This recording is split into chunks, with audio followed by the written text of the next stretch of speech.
Quand nous désirons avoir une relation avec Dieu et que nous sentons que nous faisons de notre mieux, mais que nous tournons en rond, il est possible que notre plus grande entrave soit nous-mêmes. Restez à l'écoute et je vous montrerai ce que je veux dire.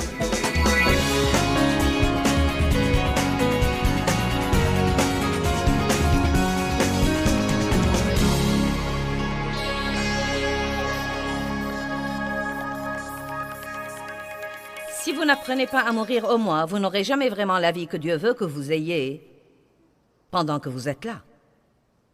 Et je crois que c'est probablement un message qui manque radicalement dans beaucoup de cercles. Je crois que beaucoup de gens veulent vivre pour Dieu, mais ils ne savent pas comment y parvenir. Je ne crois pas qu'ils comprennent ce qui leur arrive quand Dieu commence à s'occuper d'eux, quand il commence à leur demander de s'éloigner de certaines choses ou de sacrifier certaines choses, ou quand ils commencent à enlever certaines choses de leur vie ou à les séparer de certaines choses. Et beaucoup de gens s'y perdent et finissent par croire qu'ils luttent contre le diable pendant qu'ils luttent contre Dieu. Et nous devons apprendre que la chair ne va jamais mourir. La chair a une puissance en elle qui est une puissance égoïste, égocentrique. La chair est l'instrument dont se sert Satan pour nous garder piégés dans un style de vie impie. La Bible ne nous dit jamais que la chair va mourir. Elle dit que nous devons mourir à la chair. Le péché ne va pas mourir, nous devons mourir au péché. Ce qui veut littéralement dire que nous devons savoir à quoi dire oui et à quoi dire non. C'est vous qui décidez ce qui va arriver dans votre vie. Les promesses de Dieu sont pour tout le monde. Elles sont pour celui qui veut. Dieu n'a pas de cas spéciaux. Je ne crois pas que les gens naissent avec une cuillère d'argent dans la bouche. Je crois que les promesses de Dieu sont pour quiconque obéit à Dieu. Ce n'est pas toujours facile de faire ce que Dieu veut que vous fassiez. C'est facile pour votre esprit, mais ce n'est pas facile pour votre chair. Et dans Jean 12, 24, qui était le verset de base de notre message ce matin, et je voudrais en fait y revenir de nouveau, car je sais qu'il y a beaucoup de personnes là ce soir qui n'étaient pas là ce matin. Jésus commence à partager quelque chose qu'il considère comme solennel, et je trouve que c'est intéressant. En d'autres termes, il dit, « Maintenant c'est sérieux, je veux que vous m'écoutiez vraiment, je veux que vous m'écoutiez attentivement. » Il dit, « Je vous assure, et je vous dis très solennellement, vous ne trouvez pas que c'est intéressant? Je vous dis très solennellement. Tournez-vous vers la personne à côté de vous, poussez-la très légèrement et dites, c'est sérieux. À moins que le grain de blé tombant en terre ne meure, il demeure seul. » Savez-vous qu'il est possible que vous viviez 80 ans ici et ne jamais être utile à personne? Savez-vous que c'est possible que vous viviez toute votre vie ici et de prendre, et de ne laisser aucun héritage? Il est parfois possible d'exister et de prendre de la place et de s'attendre à ce que tous les autres vous servent, y compris Dieu, et ne jamais faire un effort pour faire une différence dans la vie de quelqu'un d'autre. Mais vous n'êtes pas obligé de vivre comme ça, et si vous le faites, vous n'allez pas être heureux. Les gens égoïstes ne sont pas des gens heureux, les gens avares ne sont pas des gens heureux. Les seuls gens qui sont vraiment heureux sont ceux qui font les choses à la façon de Dieu. À moins que le grain de blé tombant en terre ne meure, il demeure seul, mais s'il meurt, il produit beaucoup d'autres et porte beaucoup de fruits. Et il y a beaucoup d'autres versets. Galates 2:20, Paul dit, « Je suis crucifié avec Christ, et je ne vis plus, moi, mais Christ vit en moi, et ce que je vis maintenant dans la chair, je le vis dans la foi au Fils de Dieu. » Paul dit aussi, « Je meurs tous les jours. » La Bible dit que si nous aimons trop cette vie, nous allons perdre notre vraie vie. Mais que si nous avons l'attitude qu'il faut envers notre vie ici,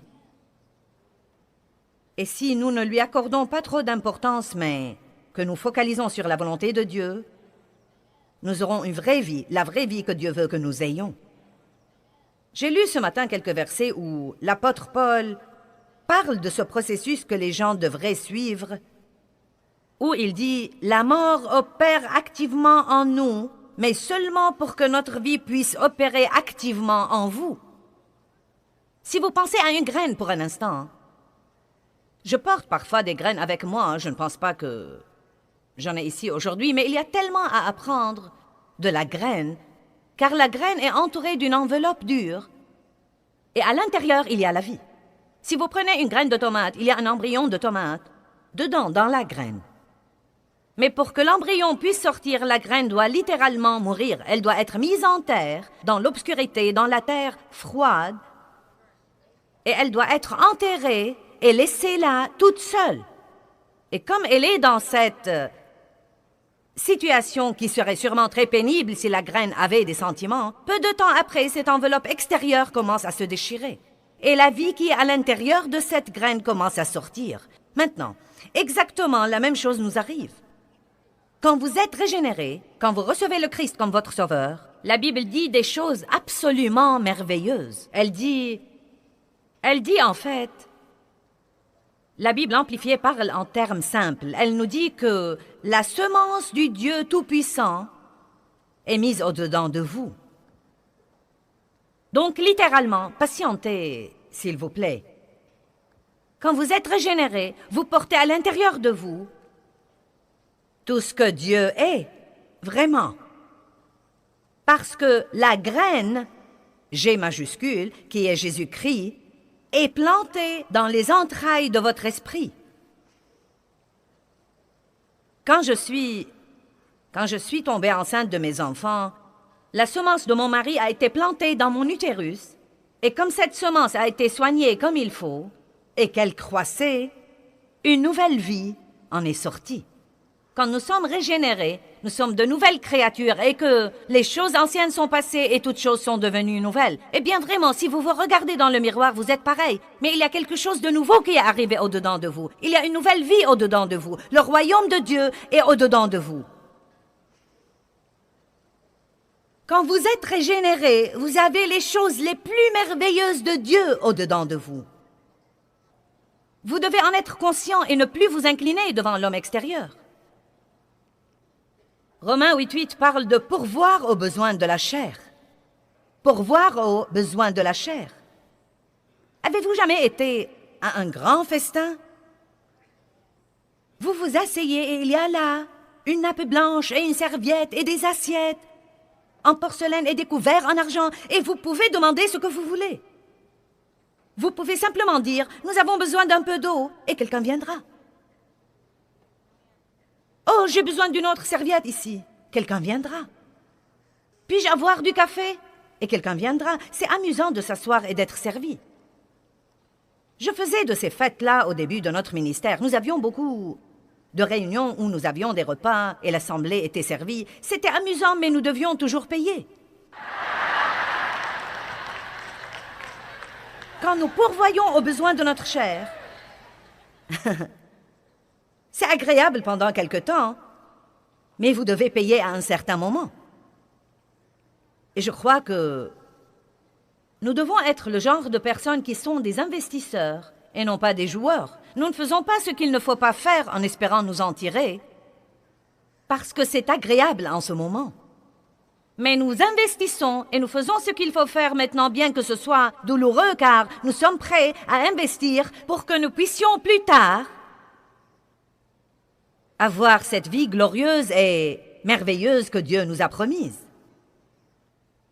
Vous devez vous soucier davantage de plus tard que de cet instant. Ne nous laissons pas de faire le bien, car nous moissonnerons au temps convenable, si nous ne nous relâchons pas. Donc, il y a en vous des dons, de merveilleux dons. Je crois que Dieu a mis... Non, mais nous savons qu'il est entièrement en nous, donc je ne veux pas que vous me compreniez mal, mais je crois vraiment que Dieu a mis une petite partie de lui dans chacun de nous. Il a donné à Darlene de chanter et à moi de prêcher. Il a donné à quelqu'un d'autre de faire ce qu'il fait. Dave et moi, nous nous émerveillons tout le temps de la manière dont tout est couvert. Et nous en parlons beaucoup, Dave et moi, ensemble. Tout est couvert. Dieu a donné à chacun de nous le talent pour faire toutes les choses qui devraient être faites sur cette terre. Je regarde certaines des choses que les gens font et je pense, mince alors, j'en mourrais d'ennui. Et ils n'y voient pas d'inconvénient. Dieu a mis quelque chose en vous, vous m'entendez? Dieu a mis en vous une partie de lui. Et c'est une partie précieuse. Et pas seulement ça, il a mis en vous le fruit de l'esprit. Quand Jésus vient vivre en vous, la puissance vient vivre en vous. La créativité vient vivre en vous. L'amour et la joie et la paix et la patience, toutes ces choses sont au-dedans de vous. Le mystère des siècles qui est le Christ est en vous.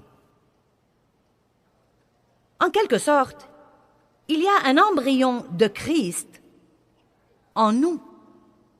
La Bible dit que nous devons coopérer avec le Saint-Esprit pour être à l'image de Christ, pour être entièrement transformés à son image,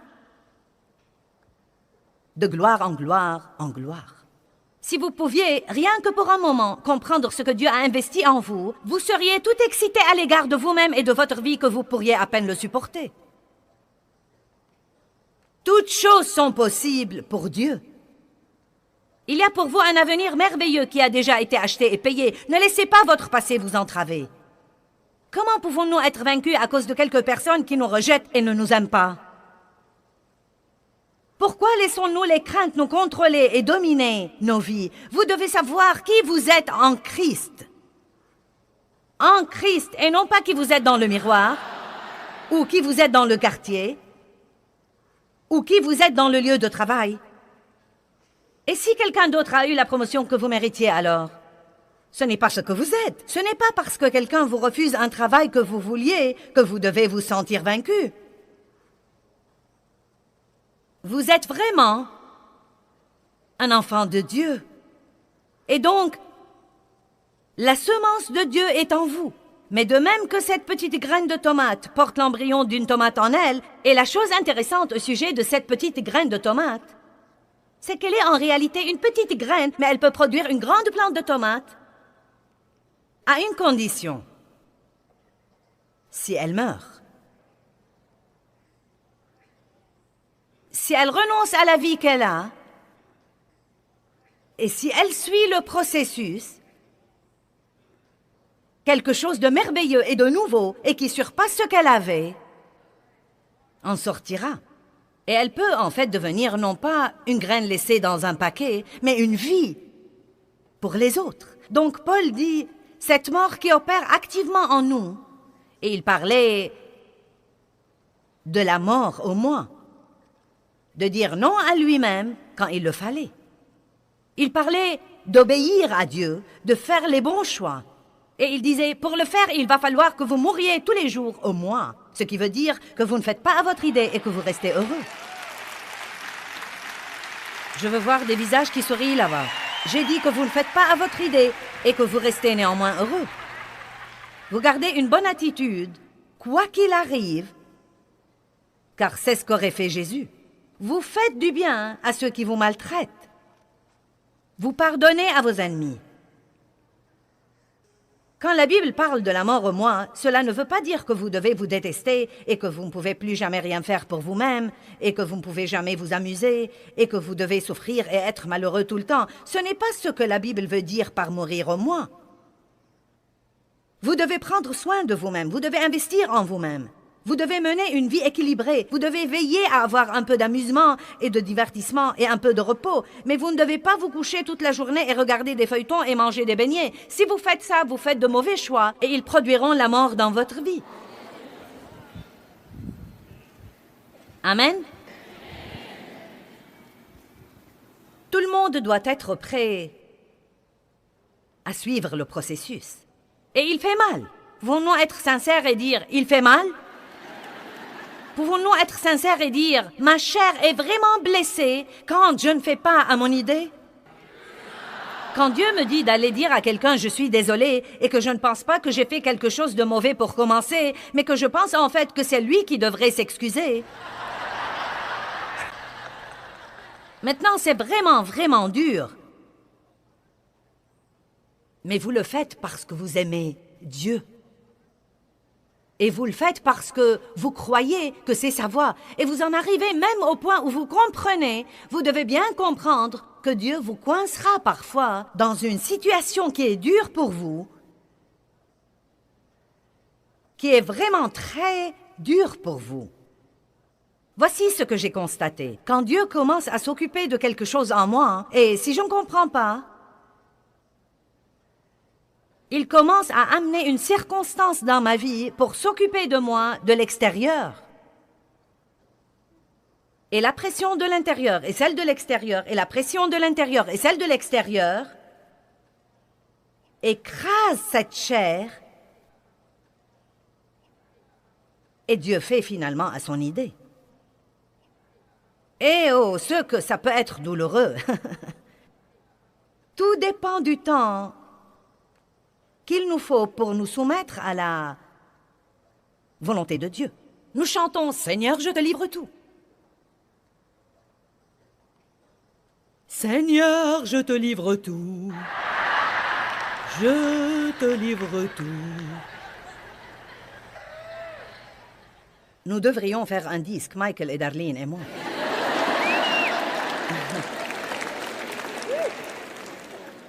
Vous savez quoi, il a dû m'affronter avec tous ces trucs. Je ne vous donne pas à manger quelque chose que je n'ai pas moi-même mangé. J'allais à l'église le dimanche matin et je me querellais avec mon mari tout le chemin. J'arrivais au parking de l'église, je mettais mon masque d'église. Le Seigneur soit loué, alléluia, à lui soit la gloire. Amen, Sir Brown, alléluia, je suis si contente d'être ici. Non, mais je criais et j'acclamais au premier rang, car vous voyez, j'avais ma propre place au premier rang, car j'étais dans le leadership de l'église. Et donc, mon nom était sur mon siège. Personne ne s'asseyait sur mon siège. Si quelqu'un le faisait, il était déplacé. Car vous voyez, j'étais dans le leadership de l'église. Seigneur, je livre tout. Je te livre tout.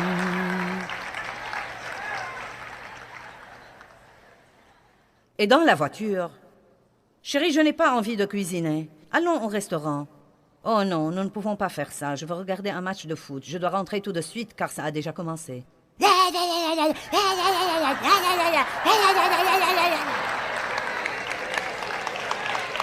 alors, et moi alors, et moi alors, et moi alors. Et moi alors. Allez, vous savez de quoi je parle. Nous nous querellions toute la semaine. Si ce n'était pas lui, c'était quelqu'un d'autre, frustré, furieux, fâché. Et quand nous revenions à l'église, le Seigneur soit loué, à lui soit la gloire. Ouh, alléluia, merci Jésus. Nous apportons le sacrifice de louange. Ouh, ouh, ouh.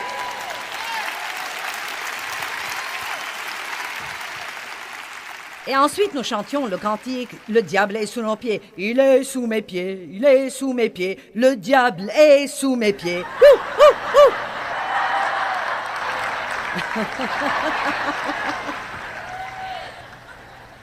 Oh Seigneur, aide-nous.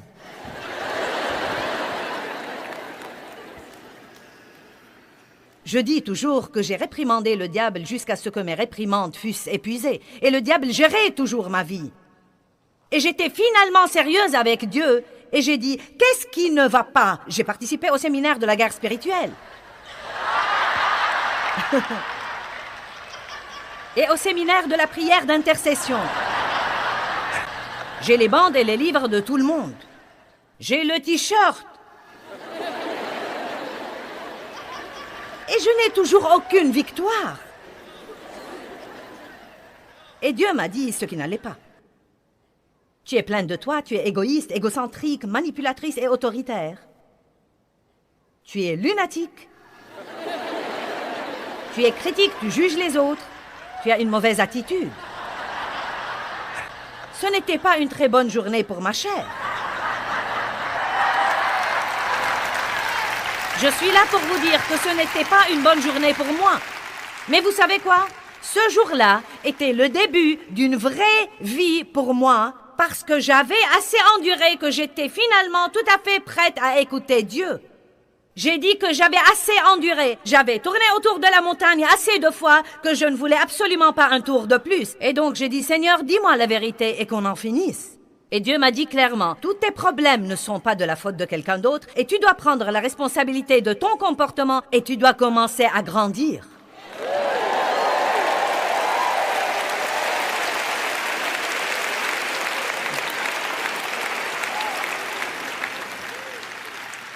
Je vais être très franche avec vous.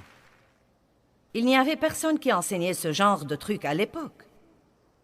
Et c'était probablement il y a 25 ans. Et Dieu m'a mené à des livres qui étaient écrits au XVIe siècle. Car tout ce que j'entendais était sur la guérison, la prospérité, la guerre spirituelle, le succès et la victoire. Et oui, c'est la volonté de Dieu pour votre vie. C'est vraiment la volonté de Dieu pour votre vie. Il veut toutes ces choses pour vous. Nous l'avons dit ce matin, 3 Jean 2. Bien-aimé, je souhaite que tu prospères à tous égards et que tu sois en bonne santé, comme prospère l'état de ton âme. Jésus n'est pas mort pour que nous soyons des chrétiens qui disent...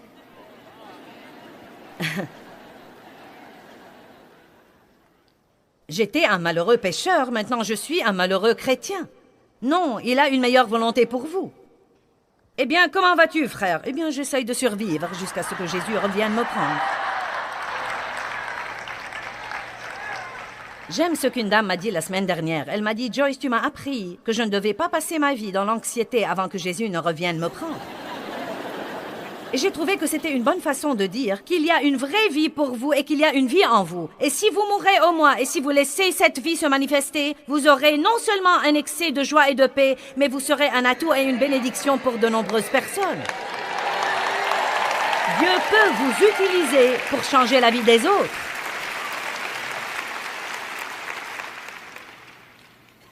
Mais vous n'aurez pas toujours l'occasion de faire tout ce que vous voulez à votre idée. Amen. Eh bien, nous avons commencé à parler un peu ce matin de certaines des choses pratiques.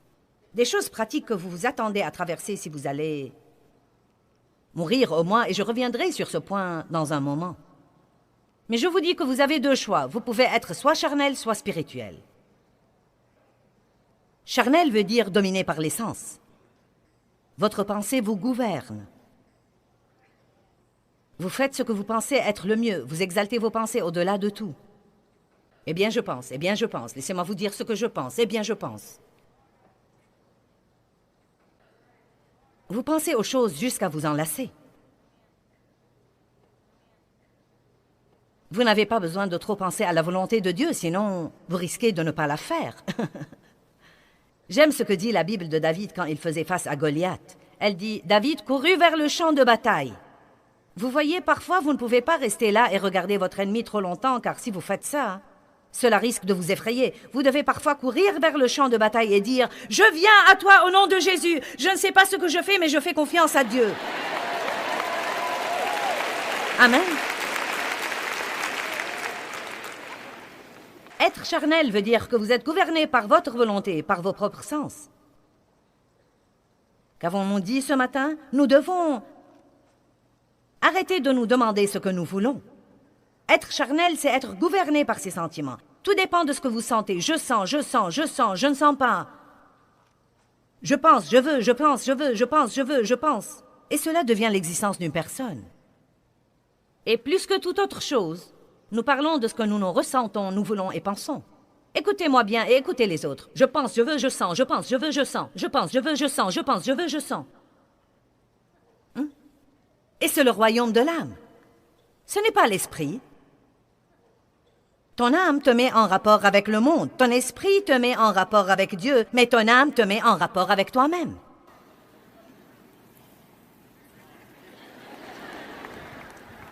N'organise pas une réunion avec toi-même pour découvrir si tu veux aller à l'église ou non, ou pour découvrir si tu veux donner cette offrande supplémentaire. Mais être spirituel veut dire être contrôlé par l'esprit. La Bible dit « Seule la parole de Dieu partage âme et esprit ». Hébreux 4:12. Seule la parole de Dieu partage âme et esprit. Donc, peu importe ce que je ressens, c'est la parole de Dieu qui compte.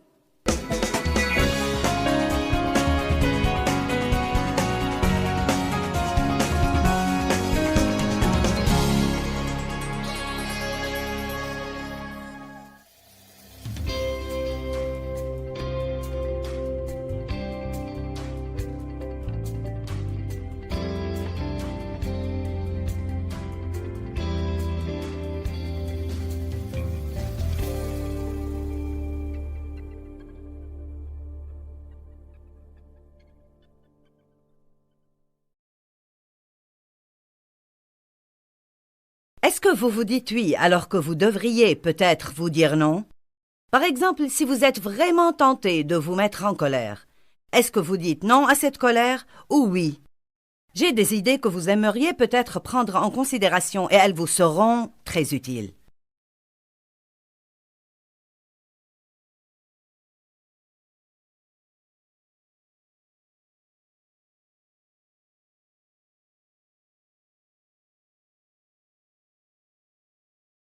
Je sais qu'il y a beaucoup à saisir, mais vous devez commencer à coopérer davantage avec le Saint-Esprit pour arrêter de vivre dans le royaume de l'âme, étudier la parole de Dieu et décider de vivre selon la parole. Racontez à Dieu ce que vous ressentez, mais ne vous inclinez pas devant vos sentiments. J'aime Luc chapitre 5. Les disciples péchaient et ils n'ont rien attrapé et ils sont descendus au rivage et ont lavé leurs filets. Et c'était un travail très épuisant, laver ces grands filets. Ils n'avaient pas beaucoup d'équipements sophistiqués comme nous en avons aujourd'hui. Et ils avaient pêché toute la nuit, vous comprenez, et ils n'avaient rien attrapé. Et Jésus leur est apparu et a dit, « Avancez en pleine eau et jetez vos filets pour pêcher. » Tout le monde voudrait une prise entière, un chargement de camion, un camion à benne rempli de bénédictions déverse sur moi, Seigneur. Ils ne voulaient pas attraper de poissons, ils voulaient une barque remplie de poissons. Ils voulaient une prise de poissons, mais ils n'ont rien attrapé. Combien de gens dans la vie cherchent des bénédictions, mais ils n'attrapent jamais rien? Quoi qu'ils fassent, ça ne marche pas. Ils gagnent un peu d'argent et ils s'évaporent. Jésus a dit à Pierre, « Vous ne pêchez pas dans une eau assez profonde. » Eh bien, si vous voulez vraiment la vie, que Dieu a envoyé son Fils mourir, pour que vous l'ayez, vous devez vivre un peu plus profondément. Vous devez vivre plus profondément. Et le royaume de l'âme n'est pas assez profond. Ne vivez pas d'après ce que vous voulez et ressentez. Vous devez vivre plus profondément que le niveau de l'âme. Vous devez dépasser tout ça et découvrir ce qu'il y a dans votre esprit. Et quand vous faites ça, vous aurez mal parce que vous devez vous dire non. Est-ce que vous me suivez? Vous comprenez où nous en sommes? D'accord, car je ne veux pas vous confondre. Donc, c'est intéressant dans Luc 5, il s'agit des 7 premiers versets, car Pierre commence à raconter à Jésus tout ce qu'il avait dans son âme. Eh bien, nous avons péché et nous n'avons rien attrapé. Nous sommes épuisés. Nous avons lavé nos filets. Mais en raison de ta parole, Seigneur, nous jetterons de nouveau nos filets. Et j'aime ça. Il dit, je n'ai pas envie de revenir là. Nous n'allons rien attraper, car nous avons péché toute la nuit et nous n'avons rien attrapé. Ce n'est pas une bonne idée. Je n'ai pas envie de le faire. Je ne le veux pas. Mais, si c'est ce que tu me dis de faire, je le ferai. Et la Bible dit qu'ils ont attrapé tellement de poissons qu'ils ont surchargé leur barque, et ils ont dû appeler tous leurs compagnons, et ils ont rempli leur barque. Combien d'entre vous voient l'analogie ici?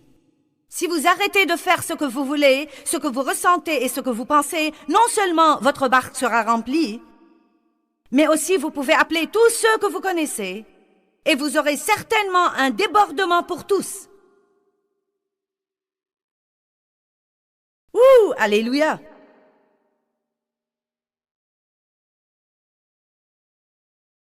Oh, j'aime ça.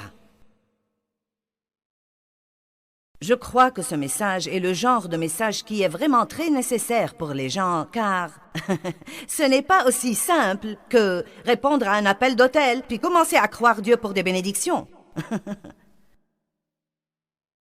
Écoutez ce que Jésus a dit. Si vous voulez être mes disciples, vous devez prendre votre croix et me suivre. Et la Bible amplifiée nous explique ce qu'est cette croix.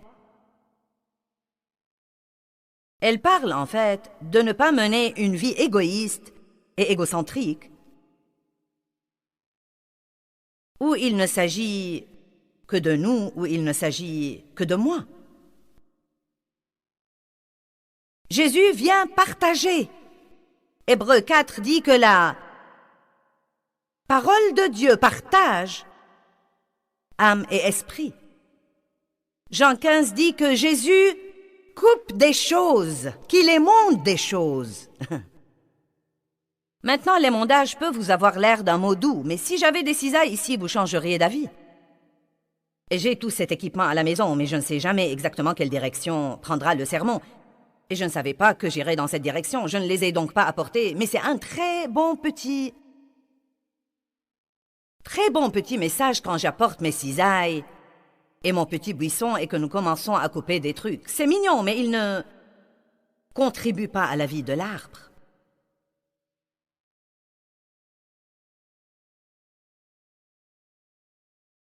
Jésus dit, si vous ne portez pas de fruits, je vous couperai. Et si vous portez vraiment du fruit, je vous émonderai pour que votre fruit soit plus riche et plus excellent. Donc, j'ai finalement compris, vous serez émondés si vous portez et émondés si vous ne portez pas. En d'autres termes, si vous allez servir Dieu, il n'y a pas moyen de fuir les cisailles. Ce n'est pas possible de les fuir. Vous ne pouvez pas éviter ce processus.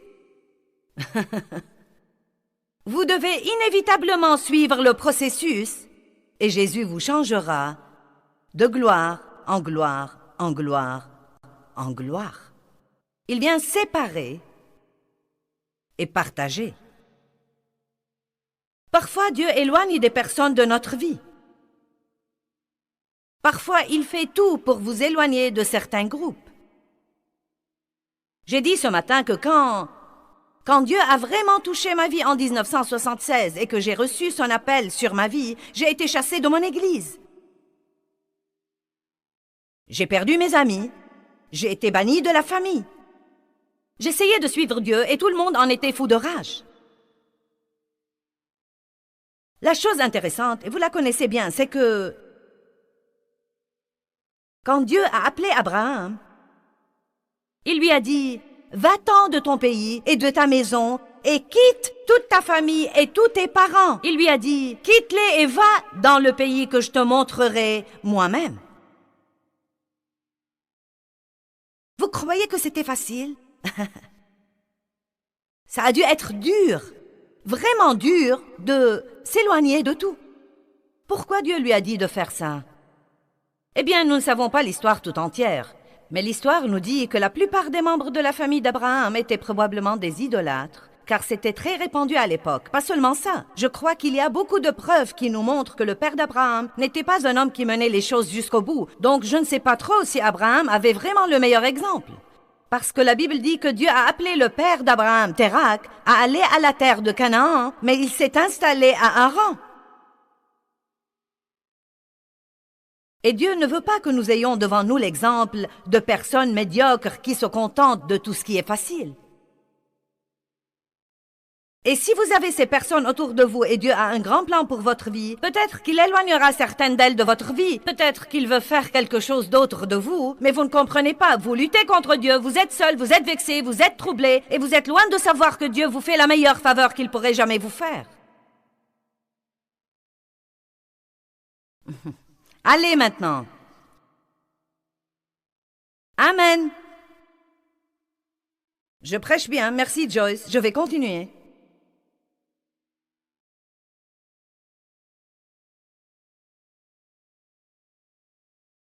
Ne luttez pas contre Dieu. Paul était appelé à être un apôtre, et dans Romains, il dit qu'il a été mis à part pour la prédication de l'Évangile. C'est ce que veut dire être sanctifié, séparé et mis à part pour l'usage de Dieu. Donc vous devez comprendre ce que Dieu veut faire de vous. Vous êtes un vase qu'il veut nettoyer, puis séparer et mettre à part pour son usage personnel, pour servir dans son royaume. Vous n'appartenez pas aux autres, vous appartenez à Dieu. Vous appartenez à Dieu. Je veux que vous sachiez que c'est mon verre. Et j'ai dit, je veux un joli verre pour boire en chair, apportez-moi un joli verre en cristal. Maintenant, j'ai ce verre depuis longtemps, et tout le monde un peu partout sait que c'est le verre de Joyce. Ils ne boivent pas de mon verre, parce que c'est mon verre, et c'est pour l'eau que je bois, quand je monte en chair. C'est un piètre exemple, mais j'espère que je vous ai fait parvenir le message. Vous savez pourquoi il est utilisé? Personne ne l'utilise pour une autre chose. Eh bien, c'est comme ça, hein, que Dieu veut que vous voyez la chose. J'appartiens à Dieu. Je n'appartiens pas au monde. Je ne suis pas pour l'usage du monde. Je suis mis à part pour l'usage de Dieu. Oh oui, c'est un peu dur parfois de ne pas s'impliquer dans toutes les autres choses qui arrivent à tous les autres, mais... Oh mince alors! Si vous voulez être vraiment heureux... Eh bien, vous savez, et les choses pratiques sur la mort au moins. Nous en avons couvert 2 ce matin. Comme je l'ai dit, ça ne veut pas dire être malheureux et ne jamais s'amuser et ne jamais porter de belles couleurs et ne jamais aller quelque part et ne jamais s'arranger soi-même. Eh bien, vous savez, ce n'est pas exactement ça que de mourir au moins. C'est des choses auxquelles Dieu ne nous a jamais appelés. Il veut que vous ayez une bonne vie. Jésus est mort pour que vous ayez une bonne vie. Mais pendant que vous avez cette bonne vie, vous devez continuer à apprendre à mourir au moins. Et ça ne va pas être facile. Une des choses auxquelles vous devez mourir, c'est la réputation. Arrêtez de vous soucier de ce que les autres pensent de vous. Pour commencer, ils sont loin de penser à vous autant que vous le croyez. Je ne vais pas revenir là-dessus, mais nous sommes adonnés à l'approbation et parfois nous prenons nos décisions d'après ce qui va garder tout le monde heureux. Et pendant que nous le faisons, Dieu n'est pas content et nous ne sommes pas contents. Tous les autres nous donnent un coup d'œil approbateur, mais nous ne devons pas être adonnés à l'approbation de tous les autres. Jésus s'est fait sans réputation, et c'est un point important que nous devons examiner. Il savait qu'il avait une destinée, il savait qu'il avait quelque chose qu'il devait faire, et il le savait dès le début. Il devait régler le problème, et il ne souciait pas de ce que tout le monde pensait. Et nous avons dit que nous devons nous soumettre au plan de Dieu et au timing de Dieu dans nos vies. Dieu a un timing pour que les choses se produisent et c'est le bon timing. Et ce n'est probablement pas votre timing, mais c'est le bon timing. Et nous devons croire ce que la Bible dit, mes temps sont dans ta main. Qu'est-ce qui arrive quand une femme chrétienne qui a servi Dieu pendant 20 ans ou 30 ans et qui a vraiment cru Dieu pour un bon, merveilleux mari chrétien, et peut-être qu'elle n'est jamais sortie avec n'importe qui. Puis vous avez cette autre fille qui a été sauvée il y a 1 mois, et elle croit Dieu pour un merveilleux mari chrétien, et 6 mois plus tard, elle épouse le plus beau type dans l'église avec cette voiture merveilleuse, et ce travail merveilleux, et tous ses muscles, et il est si engagé envers Dieu. Et cette première chrétienne est là et elle dit, « Ah! Qu'en est-il de moi? » Et croyez-moi, ça ne sert à rien d'essayer de comprendre. Tout ce que vous allez faire, c'est de vous vexer. J'ai dit, tout ce que vous allez faire, c'est de vous vexer et vous allez en même temps vous fâcher contre elle. Et en plus, elle va vous demander d'être sa demoiselle d'honneur au mariage. Et vous vous dites, si je dois assister à un mariage de plus, je ne pense pas que je peux le supporter. Si je dois sourire encore une fois et dire « Dieu soit loué, je suis heureuse pour toi ». Et je sais que ce n'est pas facile. Mais ne vous creusez pas la cervelle pour quelque chose comme ça. Dites tout simplement « Dieu, je te fais confiance, tu as un plan pour moi. Et tu vas perfectionner tout ce qui me concerne et mes temps sont dans tes mains. »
Nous devons nous soumettre à la volonté et au plan de Dieu. Nous devons apprendre à obéir à Dieu, et une partie de l'obéissance à Dieu, c'est de se soumettre à l'autorité terrestre sous laquelle Dieu vous met. Oh, mince alors! Si vous voulez tuer quelque chose, vous devez normalement avoir quelques outils. Et un des outils que Dieu utilise pour tuer la chair, c'est les gens qui nous disent de faire des choses que nous ne voulons pas faire et qui ont en fait l'autorité pour nous les faire faire. Et mince alors ce que ça détruit la chair. Allez maintenant. Je vous ai dit ce matin quand j'ai pris la parole, j'ai dit qu'essayer d'apprendre à me soumettre à mon mari était une des choses les plus dures que j'ai jamais faites dans ma vie. Non pas qu'il était difficile à vivre, mais parce que j'étais insoumise et que je ne voulais que personne me dise quoi que ce soit. Peu m'importait qu'il ait raison, je ne voulais pas être menée par le bout du nez. J'ai été maltraitée par un homme dans mon enfance. Mon père a abusé de moi sexuellement et il était très méchant et manipulateur et autoritaire. Et je m'étais juré que quand je m'en irais, personne n'allait jamais plus me dicter ce que je devais faire dans ma vie. Et je me le suis promise pendant des années. Et quand j'ai finalement compris que ce n'était pas la volonté de Dieu, il y avait des choses dans la chair de cette femme qui devaient être brisées. Et comme je l'ai dit ce matin, je me rappelle que je souffrais tellement pour de simples petites choses que Dave me demandait de faire ou de ne pas faire. Et croyez-moi, je me déchaînais. Vous savez quoi? Plus vous êtes insoumis dans votre chair, plus vous vous déchaînez.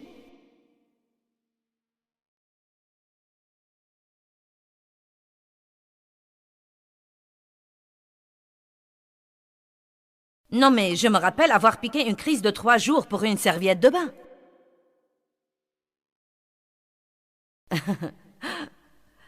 Et j'avais l'appel de Dieu sur ma vie, et j'enseignais déjà une étude de Bible tout entière. Et Dieu m'avait appelé à prêcher l'Évangile au monde. Écoutez, j'en avais la graine dans mon esprit.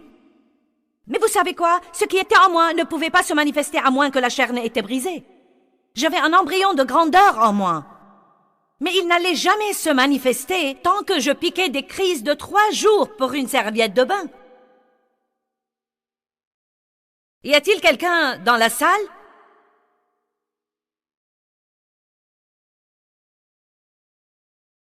Je refusais qu'on me dise ce que je devais faire. Mon mari était ingénieur avant d'entrer au ministère, et il aime vraiment tout agencer, y compris moi. Non, mais il pense vraiment à des choses auxquelles je ne pense jamais. Et vraiment, ce sont de bonnes choses ou des choses qui me protègent, mais je ne suis pas... C'est comme... Il me disait, par exemple, ne sors pas de la baignoire comme ça.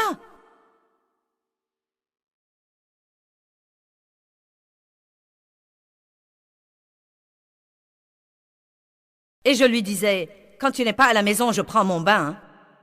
Et je suis toujours en vie.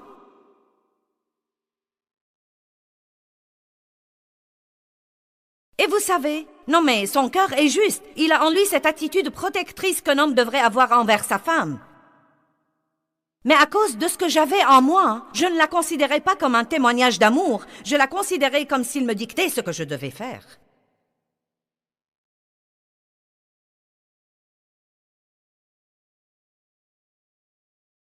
Et c'était un de ces matins, c'était il y a longtemps, mais c'était un de ces matins où je voulais... Dieu, je voulais juste prendre mon café ce matin-là et qu'on me laisse tranquille. Mais non, vous feriez mieux de compter dessus quand vous vous sentez comme ça.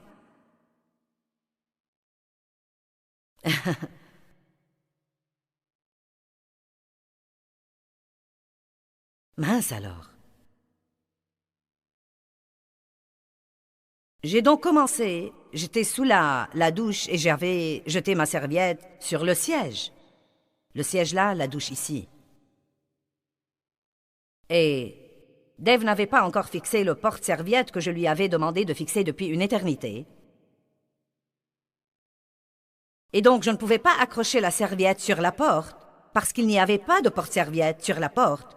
Donc je l'ai mis sur le siège. J'étais sous la douche. Je suis sortie, j'ai marché sur le plancher et l'eau ruisselait. J'ai pris ma serviette Dave m'a vu. Tu ne devrais pas mettre ta serviette là.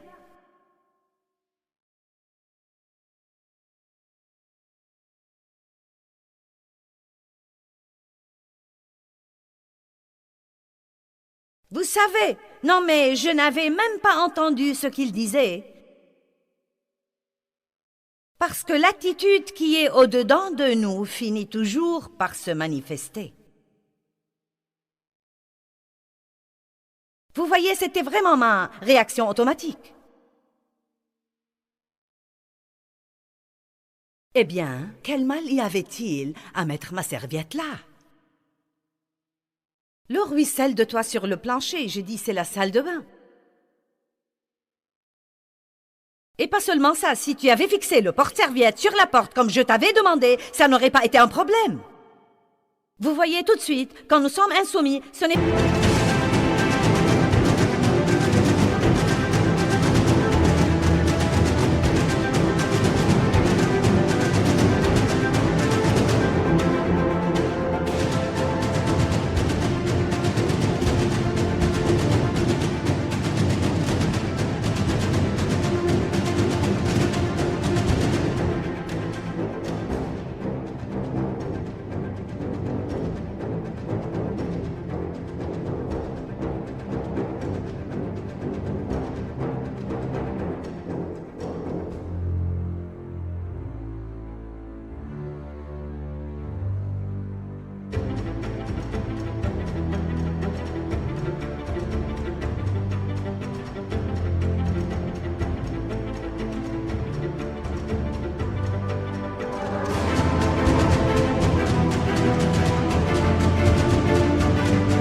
de notre faute et n'essayez pas de nous dire que c'est de notre faute, car c'est de votre faute.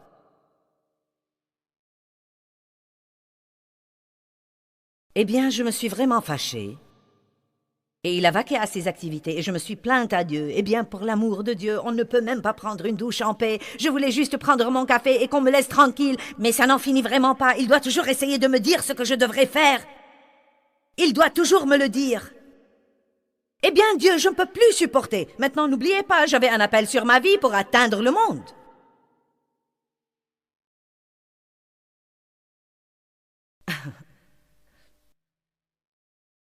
Et j'avais un ministère. Et vous savez quoi? Si j'étais restée dans cette condition, j'aurais toujours eu un petit ministère. Tant de personnes prient pour agrandir leur ministère et améliorer leurs finances. Et Dieu vous a demandé de faire quelque chose qui implique mourir au moins et crucifier votre chair et vous n'avez même pas commencé à faire ce qu'il vous a demandé de faire. Allez maintenant, nous prêchons bien ce soir.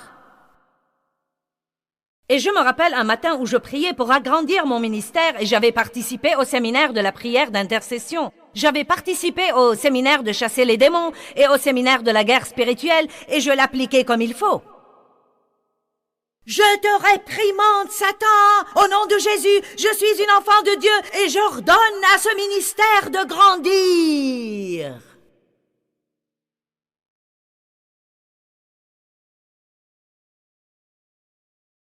Tu n'as aucune autorité sur moi, Satan. Maintenant, au nom de Jésus, grandis.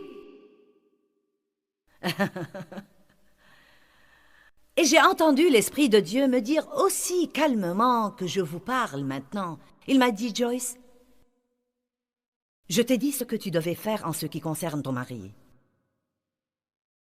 Et si tu ne le fais pas, il n'y a rien que je puisse faire pour agrandir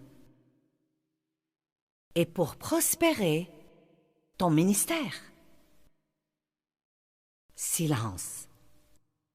Non, mais je voulais en parler et négocier. Pour voir si nous pouvions trouver un plan moins douloureux.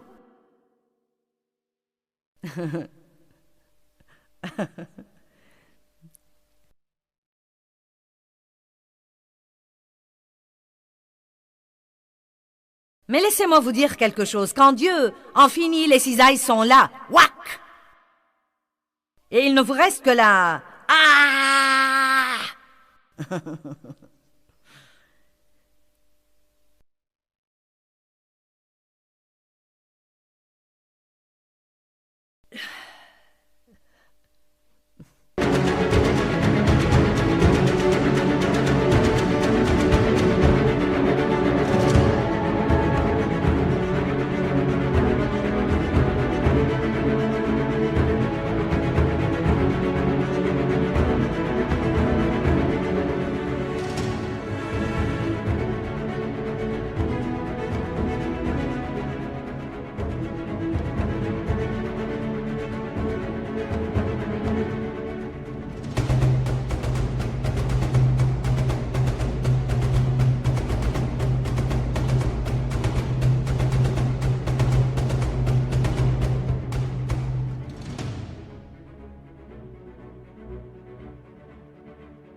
Je ne sais pas sur quel plan Dieu s'occupe de vous, mais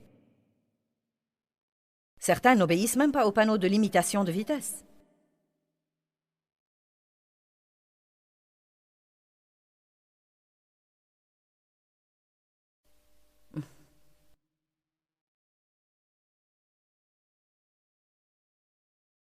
Vous faites vos affaires personnelles pendant les heures de travail, vous jouez sur Internet toute la journée, et vous photocopiez toutes vos leçons de l'école du dimanche et... Quand Dieu établit votre culpabilité, vous dites « Il ne me paye pas assez de toute façon ». Vous savez quoi? Vous pouvez garder votre petite vie désordonnée, pitoyable, pathétique. Bien que Dieu vous réserve une vie formidable, grande et merveilleuse.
khắp phương trời vẫn nhớ tới quê hương.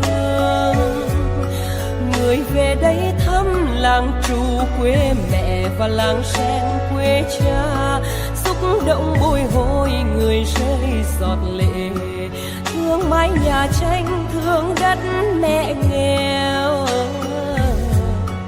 đi suốt cuộc đời mới được thăm.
Thank you.